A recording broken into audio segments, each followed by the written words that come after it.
ध्रुव जी भगवान के पहले ऐसे भक्त हैं जिन्होंने बचपन में 5 वर्ष की अवस्था में ही भगवान को प्राप्त कर लिया।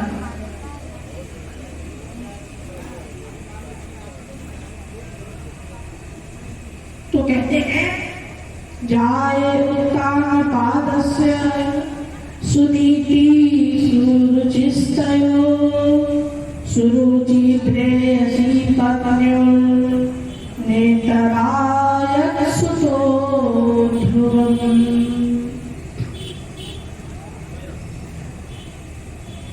कहते हैं महाराज मनु और शत्रुपा के 5 संतानें हैं, जिनमें 2 बेटे हैं और 3 बेटियां हैं। 2 जो बेटे हैं उनमें से एक है उत्तानपाद। उत्तानपाद की 2 रानियां हैं। 2 रानियां हैं कौन? सुनीति और सुरुचि। सुनीति और सुरुचि।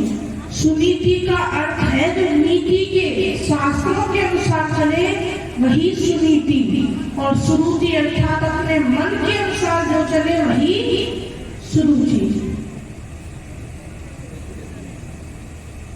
बुद्धिमानी से जो चले वो सुनीति, और जो मनमानी से चले वो सुरुचि।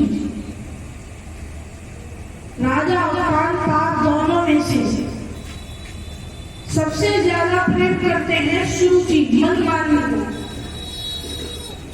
सुरुचि को ज्यादा प्रेम करते हैं, और आजकल हम भी वही कर रहे हैं। शास्त्रों के अनुसार बहुत कम लोग चलते हैं, ज्यादातर देखो जो मन में आया वही करते हैं, मनमानी ज्यादा करते हैं, और इसीलिए बाद में फिर पछताते हैं। राजा उत्तानपाद सुनीति को इतना प्रेम नहीं करते जितना सुरुचि को करते हैं। दोनों के एक पुत्र है। सुनीति के पुत्र हैं ध्रुव, और सुरुचि के पुत्र है उत्तम। एक बार की बात है, राजा उत्तानपाद सुरुचि के बेटे उत्तम को अपनी गोद में बिठाकर सिंहासन पर बिठाकर खिला रहे थे।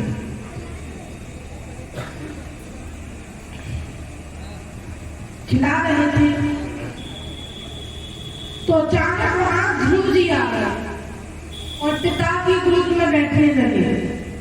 तो बगल में सुरुचि बैठी थी, उसने ध्रुव जी का हाथ पकड़कर नीचे गिरा दिया। नीचे गिरा दिया, कहने लगी कि ध्रुव, बेशक तू राजा का बेटा है, परंतु तूने मेरी कोख से जन्म नहीं लिया, इसलिए तू इस राज गद्दी का अधिकारी नहीं है, तू इस सिंहासन का अधिकारी नहीं है। सुरुचि ने इस प्रकार से कह दिया।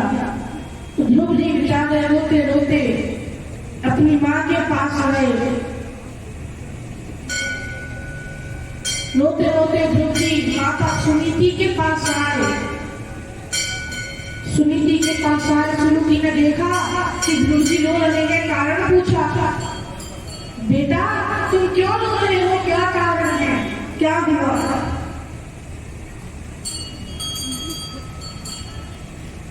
ध्रुव जी रोते जा रहे हैं, बोलना चाहते हैं लेकिन कुछ बोल नहीं पाते, कंठ अवरुद्ध हो गया है। कभी कभी ऐसा होता है कि जब रोते हैं तो बोलना भी चाहते हैं कि ऐसे ऐसे हुआ, लेकिन बोल नहीं पाते, चाहते हैं लेकिन फिर भी नहीं बोल पाते। ध्रुव जी का भी कंठ अवरुद्ध हो गया। मैया सांत्वना देती है।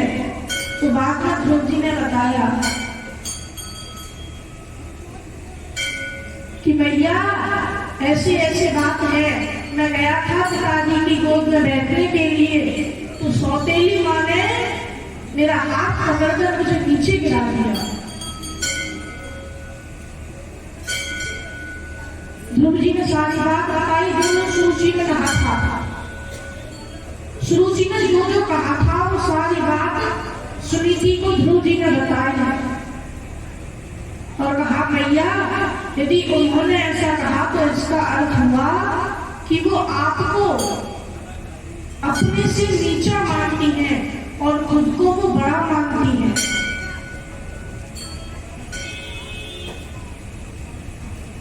ध्रुव जी ने इसके साथ कहा, सुनीति मैया समझाती है बेटा तेरी तो मैं भी मां हूं और वो भी मां ही है। और उसने ये कह दिया तो क्या कह दिया,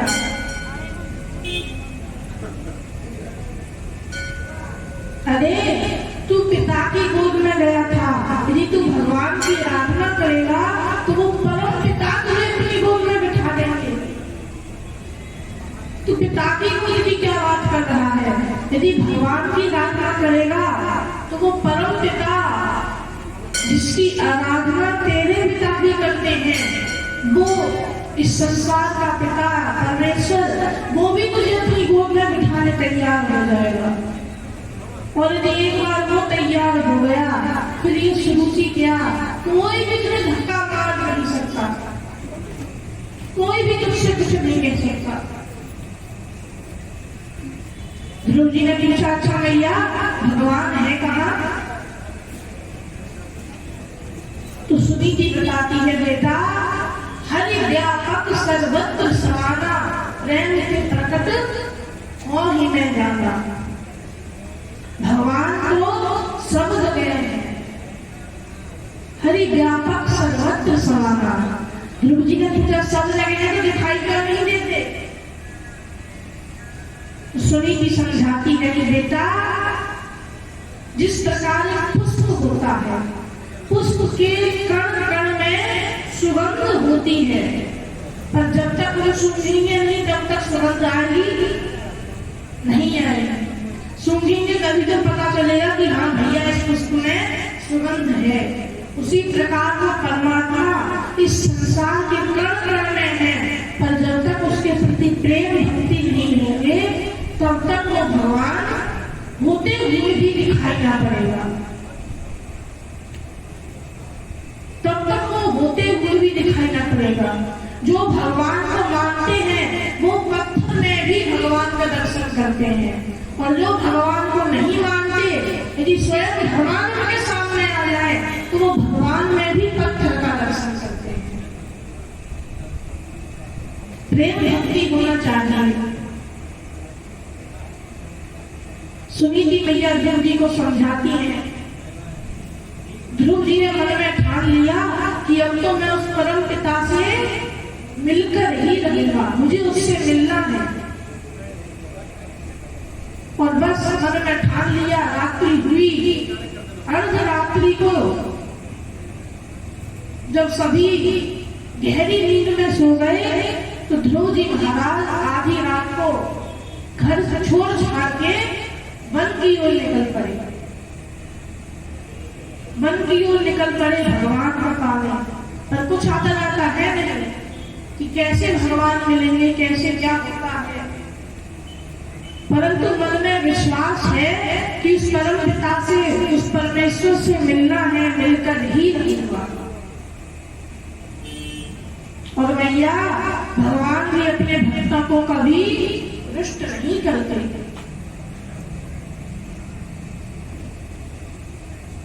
सवेरा बाद ध्रुव जी वन की ओर जाते जा रहे हैं।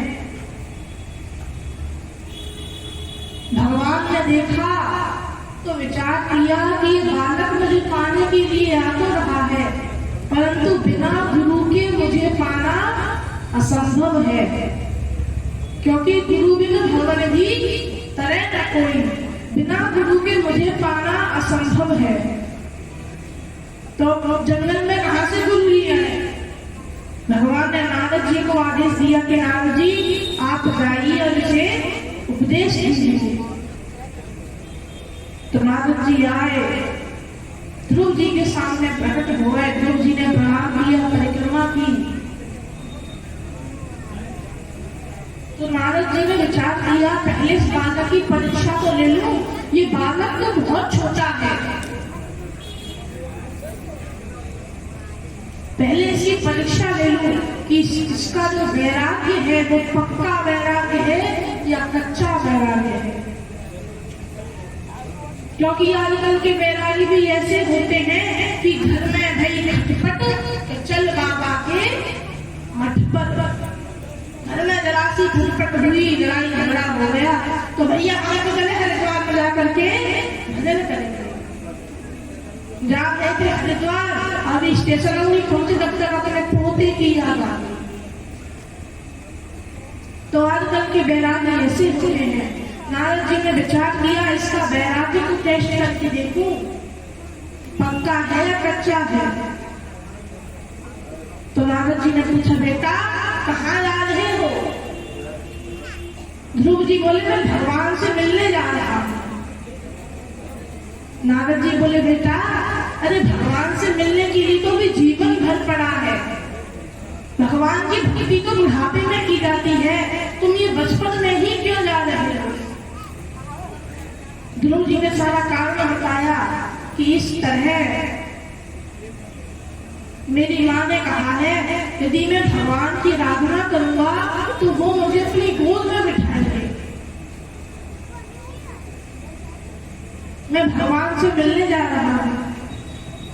नारद जी बोले अरे तुम अभी बालक हो, जीवन भर पड़ा हुआ है, घर लौट जाओ, ये जंगल है।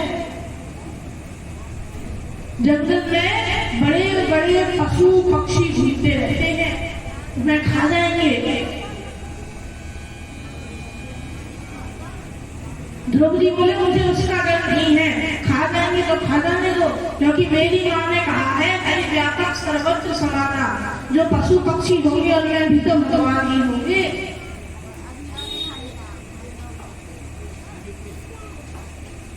नारद जी बोले बेटा अच्छा तुम ये बात बताओ घर में तुम कितनी बार भोजन करते हो? ध्रुव जी बोले वैसे तो 2 बार करता हूँ, लेकिन कभी कभी भूख लगती है तो 3-4 बार भी कर लेता हूँ। नारद जी बोले 3-4 बार यदि घर में भोजन कर लेते हो तो जंगल में तो 1 बार का मिलना भी मुश्किल हो जाएगा। फिर जंगल में कैसे रहोगे बिना भोजन के? वहां तो केवल कंदमूल फल मिलेंगे। तो ध्रुव जी कहते हैं कि उसकी भी चिंता आप ना करें, भगवान मेरी रक्षा करेंगे। नारद जी ने विचार किया ये तो पक्का वैरागी है, ये लौटने वाला नहीं है। पर नारद जी ने सोचा कि एक बार और परीक्षा करके देख लो। तो नारद जी कह रहे हैं कि बेटा तू उस भगवान को क्या पा पाएगा, क्योंकि उस भगवान को पाने के लिए तो बड़े बड़े संत हजारों वर्षों तक तपस्या करते रहते हैं, परंतु फिर भी भगवान की एक झलक नहीं मिलती। तो तू 5 वर्ष का बालक क्या भगवान को पा पाएगा?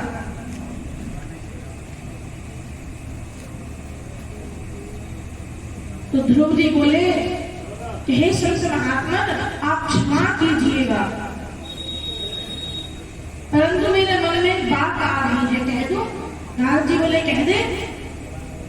ध्रुव जी बोले हे महाराज आप देखने में लगते तो नारद जी के जैसे हो, पर नारद जी नहीं। बोले क्यों नहीं है? ध्रुव जी बोले नारद जी इसलिए नहीं हो क्योंकि नारद का अर्थ है जो भगवान की प्राप्ति करा दे, वही नारद है। और मैं भगवान से ही मिलने जा रहा हूँ, तो आप तो मुझे परमात्मा के पक्ष से विमुख कर रहे हो, तो आप नारद नहीं हो। क्योंकि नारद तो वो है जो भगवान के पथ पर लगाए, पर आप तो मुझ भगवान के पथ पर आए हुए को पुनः लौटा रहे हो, इसलिए आप नारद नहीं हो। नारद जी समझ गए ये पक्का वैरागी है, ये पक्का भक्त है। तो नारद जी बोले कि बेटा मैं नारद ही हूं। मैं तो बस तेरी परीक्षा ले रहा था। नारद जी ने परीक्षा ली और ध्रुव जी के मन में द्वादशाक्षर मंत्र ओम नमो भगवते वासुदेवाय द्वादशाक्षर मंत्र फूंक दिया और कहा, बेटा तू मधुबन की ओर जा, वहां यमुना जी में स्नान करके भगवान की आराधना करना। तो ध्रुव जी मधुबन की ओर जाने लगे। मधुबन की ओर ध्रुव जी आए। मधुबन पहुंच करके यमुना जी में स्नान किया और वहीं एक वृक्ष के नीचे बैठकर भगवान की आराधना करने लगे। ध्रुव जी ने आराधना प्रारंभ की तो पहले नियम रखा। क्या नियम रखा कि 3 दिन के अंतर में, आज खाया तो आज से 3 दिन तक कुछ नहीं खाएंगे। 3 दिन के बाद, 3 दिन के अंतर में कंदमूल फल खाने का संकल्प लिया। तो 3 दिन के अंतर में ध्रुव जी कंदमूल फल खाते। इस तरह 1 महीना ध्रुव जी ने इस प्रकार से इस नियम से निकाला। दूसरा महीना लगा, ध्रुव जी ने नियम और कठोर कर दिया। नियम और कठोर कर दिया। क्या कि 6 दिन के अंतर में, पहले 3 और 6, और 6 दिन के अंतर में कंदमूल फल नहीं, केवल घास और पत्ते खाकर के भगवान की आराधना करेंगे। दूसरा महीना इस प्रकार से, और तीसरा महीना लगा तो तीसरे महीने में नियम और कठोर। 9 दिन के अंतर में, 9 दिन के अंतर में अब घास पत्ते भी छोड़ दिए। केवल 9 दिन के अंतर में एक बार यमुना जी का जल पिएंगे, केवल एक बार 9 दिन के अंतर में। तीसरा महीना इस प्रकार से, और चौथा महीना लगा नियम और कठोर।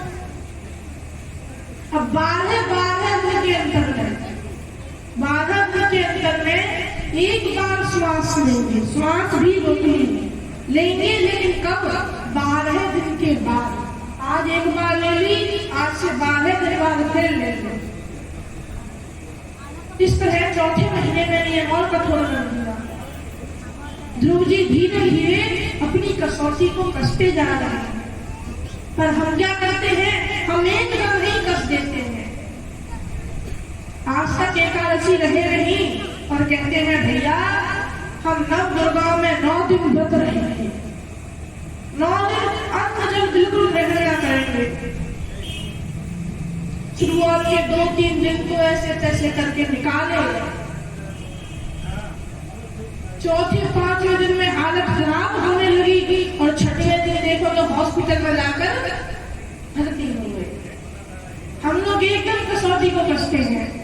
अच्छा भैया आज भी एकादशी है, निर्जला एकादशी। कौन कौन व्रत है जरा बताओ? आज कौन कौन व्रत रखा है निर्जला एकादशी का? निर्जला एकादशी का बड़ा ही महत्व है।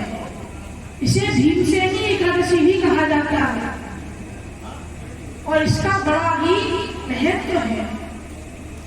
यदि हम वर्ष में जितनी 24 एकादशी वर्ष में आती है, यदि उनका व्रत नहीं रख पाते हैं, लेकिन एक बार यदि निर्जला एकादशी का व्रत रख लिया तो एक वर्ष में जितनी एकादशी आती है सबका व्रत रखने का पुण्य हमें प्राप्त होता है। इस एकादशी का बड़ा महत्व है।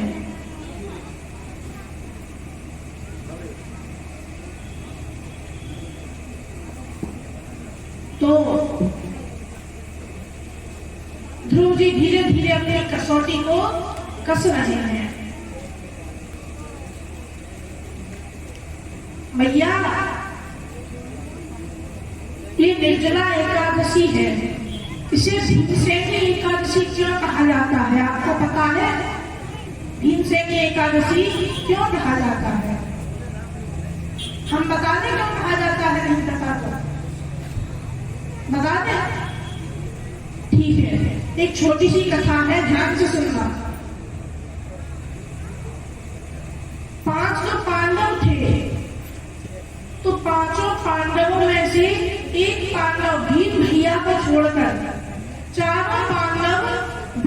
रखते थे।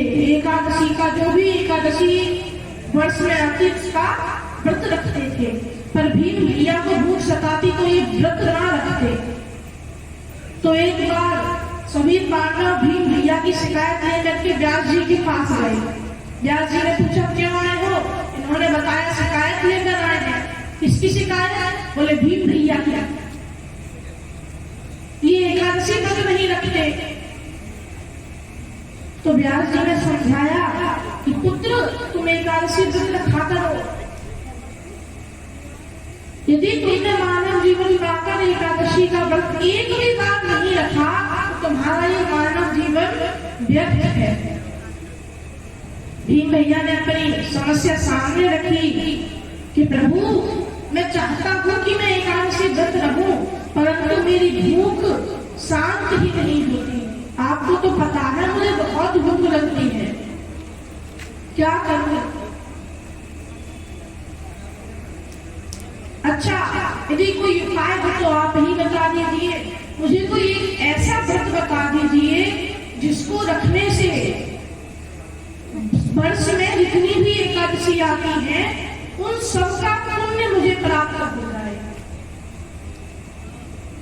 क्योंकि मैं ज्यादा से ज्यादा यदि व्रत रख सकता हूँ तो वर्ष में एक दिन, इसलिए कोई एक व्रत ही ऐसा बता दीजिए जिसका व्रत करने से मुझे सारी एकादशियों का फल प्राप्त हो जाए। तो व्यास जी ने बताया कि ज्येष्ठ मास की ये जो एकादशी है, जिसे निर्जला एकादशी के नाम से जाना जाता है, तो उस एकादशी का व्रत रखो, परंतु उस एकादशी में अन्न जल कुछ भी ग्रहण नहीं करना। ना अन्न ना जल की एक बूंद कुछ भी ग्रहण नहीं करना है। भीम भैया बोले ठीक है, एक दिन की बात है, हम जैसे तैसे करके कर लेंगे। तब भीम ने ये एक दिन का व्रत रखा और तभी से निर्जला एकादशी को हम भीमसेनी एकादशी भी कहते आ रहे हैं और इसका बड़ा ही महत्व है। सारी एकादशियों के व्रत का जो पुण्य होता है तो एक इसी एकादशी को करने से हमें प्राप्त हो जाता है। तो ध्रुव जी इस प्रकार से भगवान की आराधना कर रहे हैं। 4 महीने पूर्ण हुए, जब 5वां महीना लगा तो 5वां महीना लगते ही ध्रुव जी ने नियम और कठोर कर दिया। क्या कि अब 5वां महीना जब लगा तब एक ही बार में समस्त संसार के प्राणवायु ध्रुव जी ने अपने अंदर खींची और बस आंख बंद करके पैर के एक अंगूठे पर खड़े होकर ध्रुव जी भगवान की आराधना करने लगे। अब वायु का श्वास पान भी करना छोड़ दिया, पैर के एक अंगूठे पर खड़े होकर के भगवान की आराधना करने लगे। देवताओं को प्राणवायु ना मिली तो भागे भागे भगवान के पास गए, प्रभु हमारी रक्षा कीजिए। भगवान बोले किसकी रक्षा करें? अब कौन सा असुर आ गया? तो देवता बोले कोई असुर नहीं आया ना, हमारे स्वर्ग पर किसी ने कोई आक्रमण किया, परंतु पता नहीं हमें प्राणवायु नहीं मिल रही है। तो भगवान ने बताया देवताओं, ये मेरा एक छोटा सा भक्त है जिसने समस्त संसार की प्राणवायु अपने अंदर खींच ली है। अब तुम डरो मत, मां है, बिल्कुल चिंता मत करो, डरो मत। मैं उसे दर्शन देके उसकी इच्छा पूर्ण करूंगा और तुम्हारे कष्ट को भी दूर करूंगा। भगवान गरुड़ पर सवार हुए और मधुबन की ओर आने लगे। मैया ध्रुव जी भगवान के पहले ऐसे भक्त हैं, पहले ऐसे भक्त जिन्हें दर्शन देने नहीं बल्कि जिनके दर्शन करने के लिए भगवान धरती पर आए। कि चलकर देखूं तो सही, ये 5 वर्ष का छोटा सा मेरा कौन सा भक्त है। भगवान ध्रुव जी के दर्शन करने पृथ्वी पर आए, ध्रुव जी के सामने आकर खड़े हो गए, परंतु ध्रुव जी के हृदय में भगवान की छवि का चिंतन चल रहा इसलिए आंखें खोलकर ना देखा, कुछ पता नहीं कि कौन खड़ा है। भगवान समझ गए और अंदर की जो छवि थी उसे गायब कर लिया, अंतर ध्यान कर लिया। ध्रुव जी एकदम घबरा कर आंखें खोली तो देखा अपनी छवि बाहर है। ध्रुव जी ने भगवान को देखा, प्रणाम किया, परंतु वो मन में सोचने लगी कि मैंने मां से ये तो पूछा ही नहीं, जब भगवान आ जाए तब क्या करना है, जब भगवान सामने आ जाए तो क्या करना है।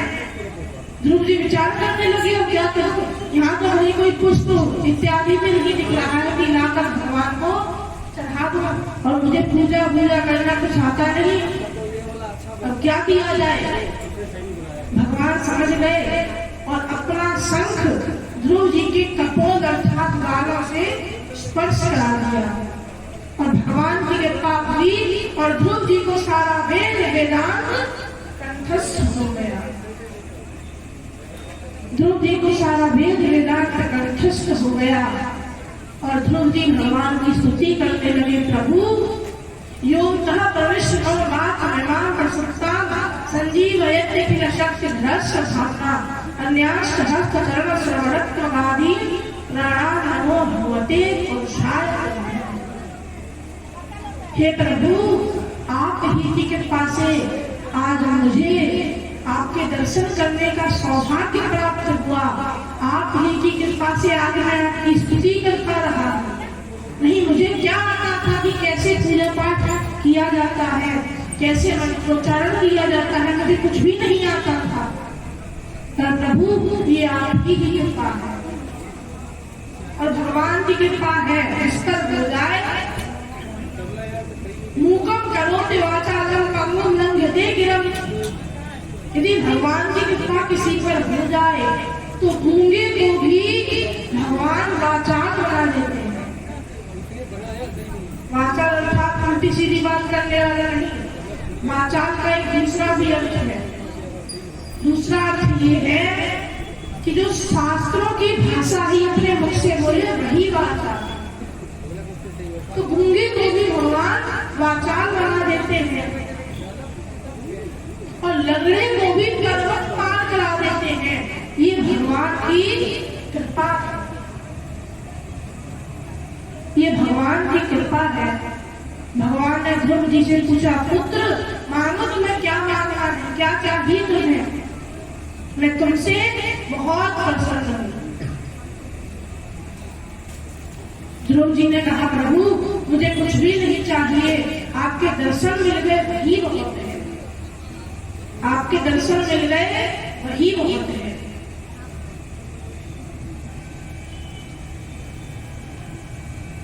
परंतु फिर भी भगवान ने ध्रुव जी को 36,000 वर्ष तक पृथ्वी पर शासन करने का आशीर्वाद दिया और कहा, पुत्र 36,000 वर्ष बाद शासन करने के बाद तुम उस लोक को प्राप्त करोगे जिसके चारों ओर ग्रह नक्षत्र चंद्र तारा इत्यादि परिक्रमा कराते रहते हैं। तुम उस लोक को प्राप्त करोगे, उस लोक को तुम प्राप्त करोगे। भगवान अंतर ध्यान हो गए। ध्रुव जी लौट करके आए और मैया ध्रुव जी लौट कर आए। जितने भी नगरवासी थे सबने ध्रुव जी का सम्मान किया।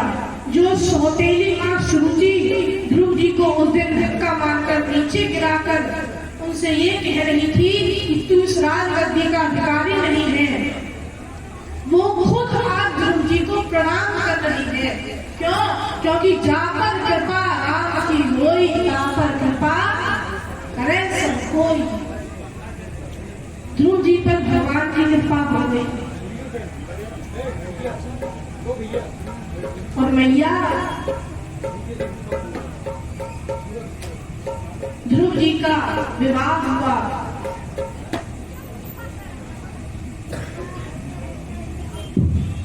ध्रुव जी के जो भाई हैं उत्तम, वो एक बार शिकार खेलने के लिए गए।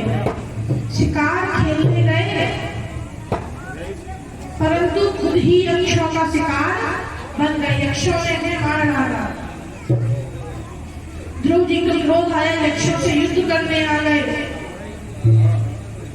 कई हजारों यक्षों को ध्रुव जी ने मार डाला। तो यक्षराज जो कुबेर है, वो कुबेर गए मनु महाराज के पास कि हे महाराज,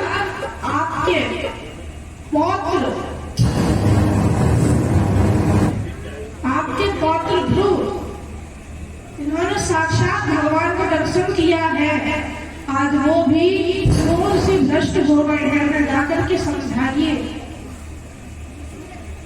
मनु महाराज ने आकर समझाया, पुत्र तुमने जीवन भर जो पुण्य कमाया है, एक बार का क्रोध उस सारे पुण्य को नष्ट कर देता है। ये क्रोध बड़ी बुरी चीज है, ये क्रोध बड़ी बुरी चीज है। पर मैया संसार में ऐसा कोई व्यक्ति नहीं जिसे क्रोध नहीं आता है, जिसे क्रोध नहीं आता है। तो उसके लिए भी साधक कहता है कि एक बार क्रोध भी करिए पर बोध नष्ट ना हो। एक बार क्रोध करो भी, एक बार के लिए क्रोध ठीक भी है परंतु बोध नष्ट ना हो। आपने जो जीवन भर पुण्य कमाया है वो नष्ट ना हो। तो ध्रुव जी ने 36,000 वर्षों तक राज्य किया और मृत्यु के सर पर पैर रखकर अंत में ध्रुव लोक को प्राप्त किया और आज भी ध्रुव तारा बनकर चमक रहे हैं। आज भी ध्रुव तारा बनकर चमक रहे हैं। क्यों? क्योंकि मैया ध्रुव सगलानि जपेउ हरि नाम पायउ लोचन अनुपम ठाव।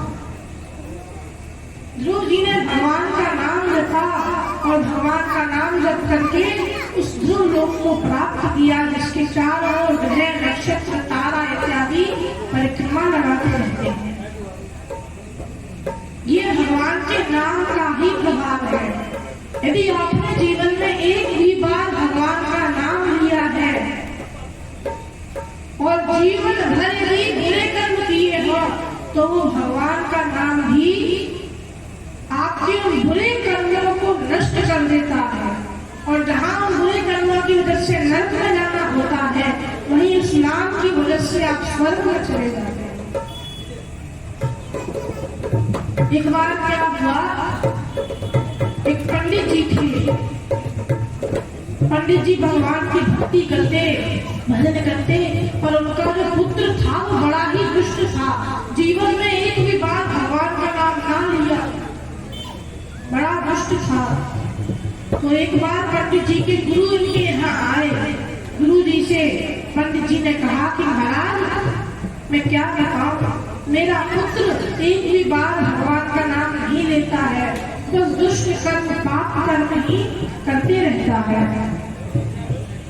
गुरु जी ने कहा बुलाओ हमारे पास लेकर आओ उसे। तो वो जो पंडित जी थे अपने पुत्र को बुलाया, वो सामने आया, प्रणाम प्रणाम कुछ भी नहीं किया, सीधे बोला बताओ क्यों बुलाया है। गुरु जी बोले कि तू एक बार भगवान का नाम ले ले, राम कह दे एक बार तेरा काम हो जाएगा, बस एक बार राम कह दे। वो बोला मैं राम क्यों कहूँ, मुझे क्या कहा कि राम कहूँ, पर भैया कहा ना कि मैं राम क्यों कहूँ। तो गुरु जी बोले बस तेरे लिए यही पर्याप्त है, जो प्राप्त है वही पर्याप्त है। वो बोला करना क्या है, तो गुरु जी बोले करना कुछ नहीं, बस मेरी एक आज्ञा का पालन कर। क्या? तो गुरु जी बोले जब तेरा शरीर शांत हो जाए और जब तू यमराज के पास जाए और तेरे जीवन भर के खाते का हिसाब हो रहा हो, तब तू कहना कि एक बार मैं जीवन में राम बोला हूँ, वो राम बोलने का मुझे फल दो।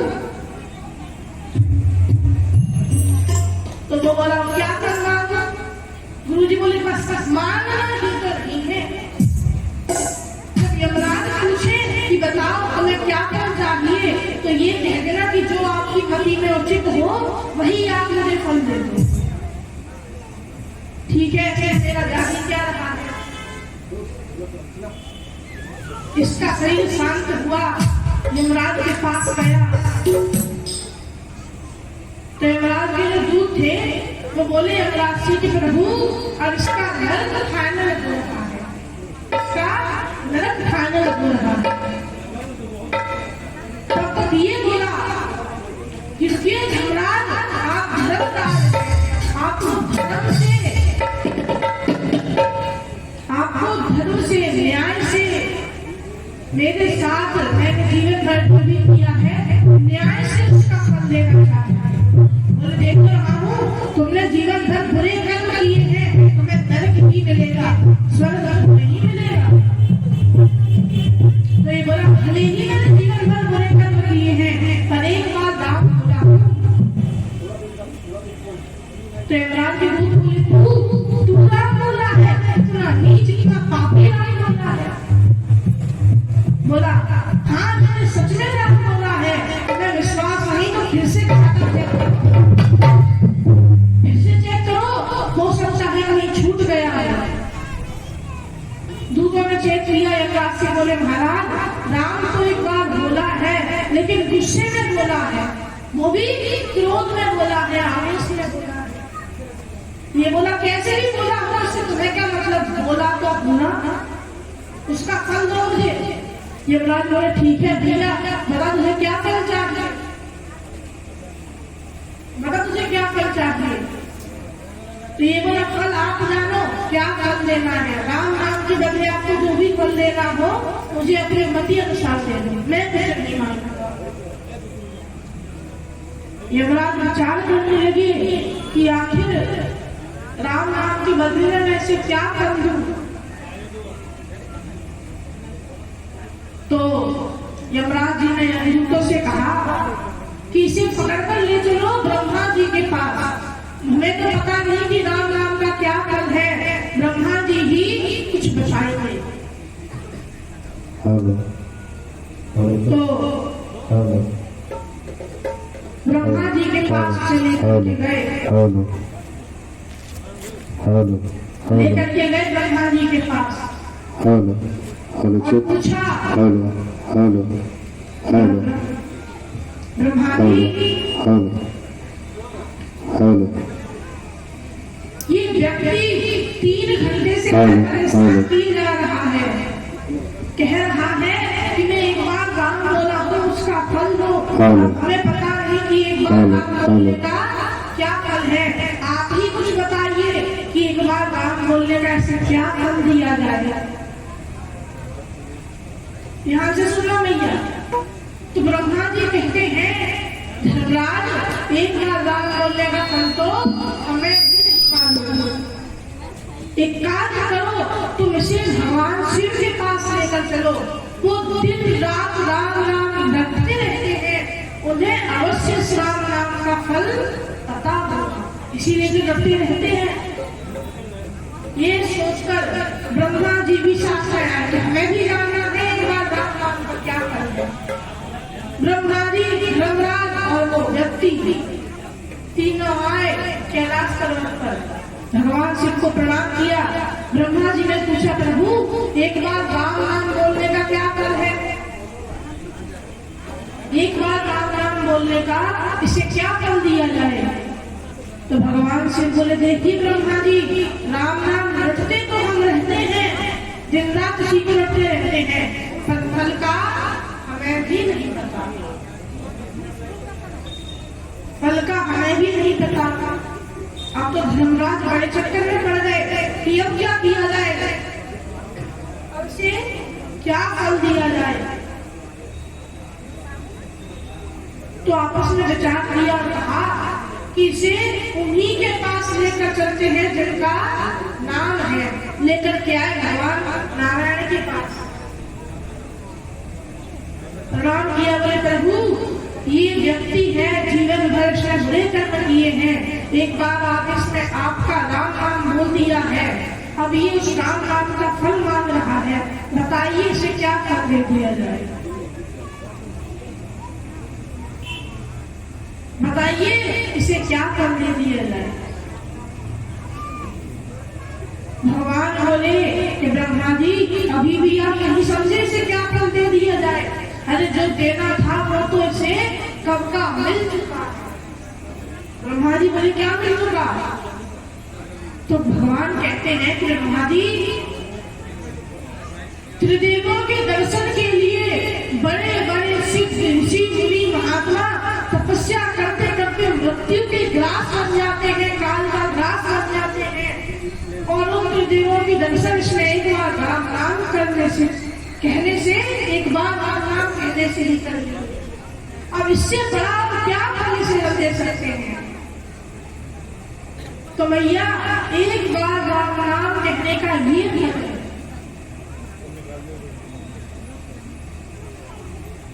और हम लोग 2 बार राम नाम कहते हैं, जैसे कहीं जाते हैं आपस में कोई मित्र इत्यादि मिल गए तो उनसे 2 बार राम राम कहते हैं, कहते हैं कि भैया राम राम कहते हैं। 2 बार क्यों कहते हैं, 1 या 3 बार क्यों नहीं कहते? इसका कारण पता है कारण? हम बता दें। तो भैया इसका कारण है कि राम जो शब्द है इसमें 3 अक्षर आते हैं, ल, अ और म।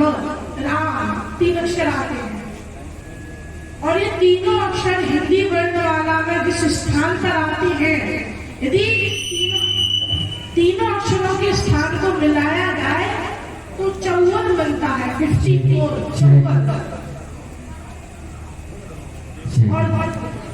54 को 2 से गुणा कर दिया जाए, 54 और 54 कितना हो गया? 108। 54 और 54 108, और 108 मोतियों की होती है एक माला। एक माला में 108 मोती ही तो होते हैं, तो 108 मोतियों की एक माला। तो 2 बार भी राम नाम हमने कह दिया तो 1 माला राम नाम की जप करने का पुण्य हमें प्राप्त होता है।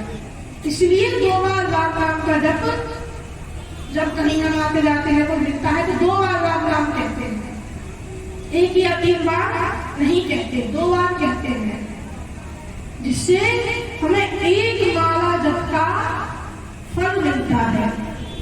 तो इस राम नाम की भी बड़ी अद्भुत महिमा है, बड़ी अद्भुत महिमा है। इसका पार पाना बड़ा ही कठिन है। स्वयं ब्रह्मा जी भी इसका पार नहीं पा सके। ब्रह्मा जी भी कहते हैं हमें नहीं पता क्या फल है इसका। शिव जी के पास गए, शिव जी बोले हम रखते ही हैं लेकिन हमें भी नहीं पता। इस राम नाम की महिमा किसी को नहीं पता, स्वयं राम जी को भी नहीं पता। राम सकली नाम गुण गाड़ी, स्वयं राम जी को भी नाम की महिमा ज्ञात नहीं है।